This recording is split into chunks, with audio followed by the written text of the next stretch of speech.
किया नहीं है 5 साल। अब आनन फानन में कभी अकाउंट फ्रीज करते हैं, कभी विपक्षी दलों के नेताओं को जेल में डालने का काम करते हैं।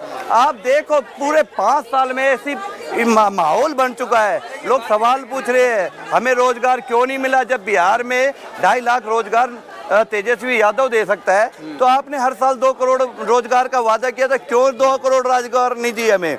किसान को जो आय दुगनी की बात की थी तो एमएसपी क्यों नहीं दी गई। तो आज महिलाएं सिलेंडर के दाम जब कह रहे हैं आज कम करने के, आज 100 रुपये कम कर रहे हैं, तो क्यों 400 से 1200 रुपये किया गया।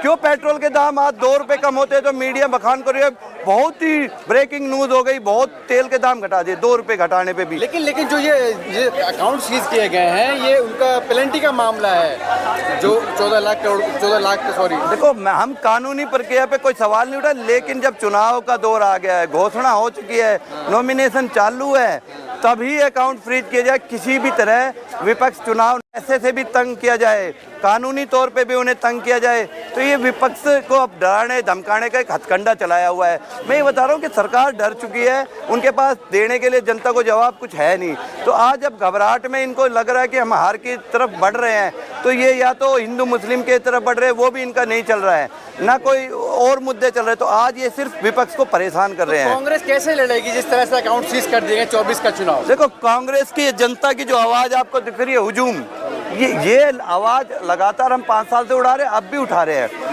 आखिरी जब तक एक एक वोटर बूथ पे जाके वोट नहीं डाल लेगा तो कांग्रेस की एक लड़ाई लड़ते रहेगी और लड़ेगी, क्योंकि पूरे हिंदुस्तान में कोई अगर एक उम्मीद की किरण है तो कांग्रेस पार्टी है। राहुल गांधी ने पूरे देश का भ्रमण किया तो वो एक उम्मीद की किरण से देख रहा है कि कोई बदलाव लाएगा।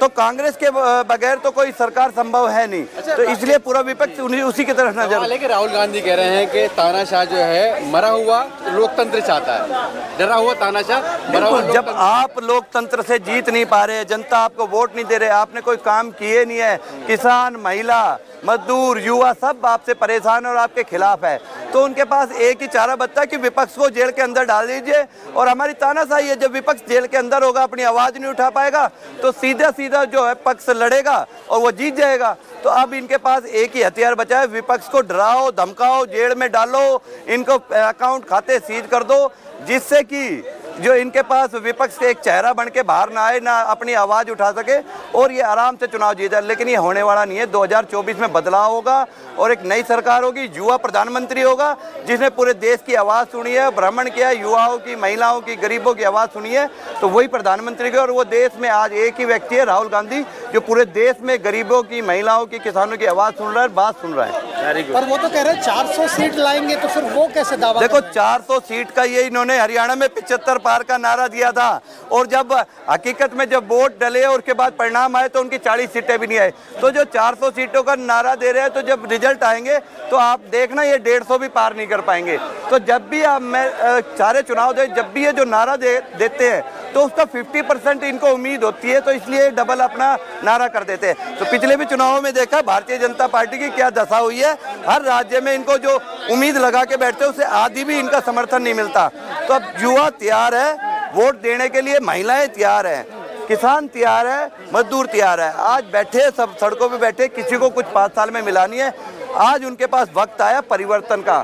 तो मुझे लगता है कोई युवा, कोई महिला, कोई किसान चुकेगा नहीं और बदलाव होगा। और जब बदलाव होगा तो हम यहाँ पे नजर आएंगे, तो आपको बात करेंगे तो बताएंगे कि जो आज हम कह के जा रहे हैं तो वही होगा।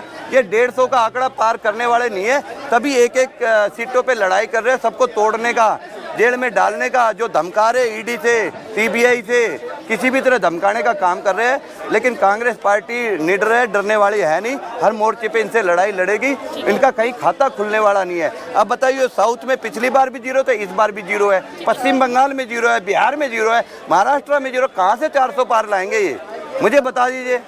दिल्ली में भी सारा का सारा इनके खिलाफ है माहौल।